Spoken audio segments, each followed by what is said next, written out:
So বন্ধুরা দেখো, সকালবেলা উঠে আজকের কত বড় একটা ক্ষতি হয়ে গেল। শিরো আজকে কি করেছে জানো?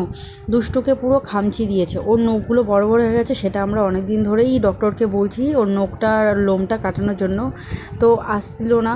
অনেক লেট করে ডক্টরবাবু এসছেন, আর উনি ছিলেন না, সব থেকে বড় কথা। কিন্তু আজকে দুষ্টুর এত বড় ক্ষতি হয়ে যাবে সেটা আমরা কেউ কখনো বুঝতে পারিনি।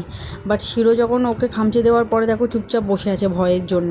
আর আমি ওর পায়ে না আগে একটু মলমটা লাগিয়ে দিলাম, সঙ্গে সঙ্গে কাটার মলমটা। বাট প্রচণ্ড পরিমাণে ব্লিডিং হচ্ছিল। আর এখানে দেখো ওদের দুজনকে দিয়ে দিলাম আমি চুলটা বেঁধে। এখন ওরা যাবে স্নান করতে, আর দুজনকে দুটো ক্লিপ দিয়ে দিয়েছি। কিন্তু দেওয়ার পরে দেখো এদের দুজনে দেখো স্টাইলটা দেখো, ও মাই গড! মানে এক একজনের এক এক রকমের স্টাইল, বড়োটা যেরকম ছোটোটাও সেম।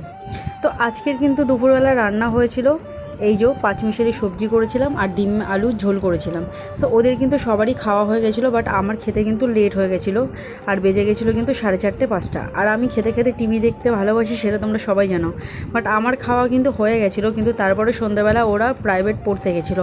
পড়ার ওখান থেকে আসার পরে কিন্তু ওরা টিভি দেখছিলো আমার সাথে সাথে। আর এটা কোন মুভি আমাকে একটু কমেন্টে তোমরা জানিও যদি জেনে থাকো। বাট এই মুভিটা আমার দেখতে খুব ভালো লাগে। আমি কিন্তু বাচ্চাদের মতন এরকম সবসময় সিনেমা দেখতে ভালোবাসি, কার্টুনের।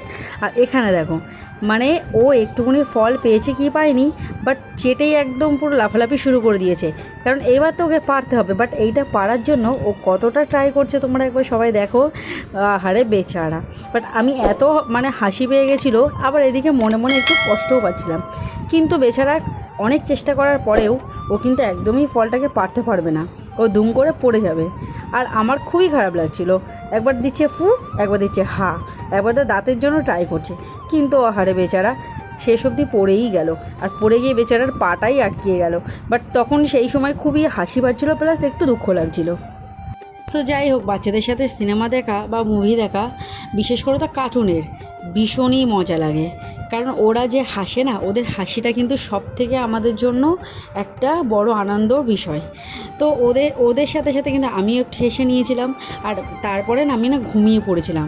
আর ঘুম থেকে উঠে দেখি যে আজকে দুষ্টু ওই কাটা পা নিয়ে চলে গেছিলো মিনি সিঙ্গারা নিয়ে আসতে।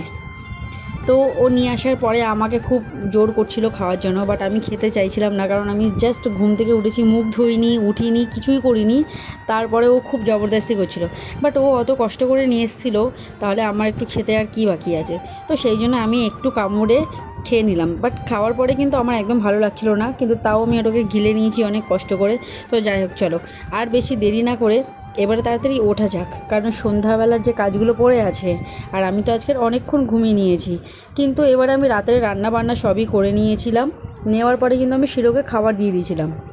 আর শুধু ছেলেকে খেতে দিলে তো হবে না, মেয়েকেও তো খেতে দিতে হবে। আর আজকে কিন্তু মেয়ে ঘুমিয়ে পড়েছিল, তো আমি আর ওকে আর ডিস্টার্ব করিনি। ও আজকে 9:30টার সময় ঘুম থেকে উঠেছে। আর এখানে দেখো আমি একটু গান টান শুনে নিচ্ছিলাম আর রান্নাবান্না করছিলাম। আর আজকে ঠাকুরঘরটা কত সুন্দর লাগছে বলো তো। আজকে যে চুটকিটাকে দেখছিলে, ওই ক্যাঙারুটা কিন্তু আজকে আলপনা দিয়ে ওরা দুজনে মিলে পুজো করেছে। কত সুন্দর আলপনা দিয়েছে ছোটো বয়সে, দেখতে পাচ্ছ? আর এখানে দুষ্টু ঘুম থেকে উঠে মুখটুক ধুয়ে বসে গেছে টিভি দেখতে, কারণ এবারে ও টিভি দেখবে আর খাবে। তো আজকের আমি রাতেবেলা রান্না করে নিয়েছিলাম চিকেন আর রুটি। শিরোকে আমরা আগে থেকে দিয়ে দিয়েছিলাম। তো দেখা হচ্ছে নেক্সট ব্লগে। Tata, bye bye, good night.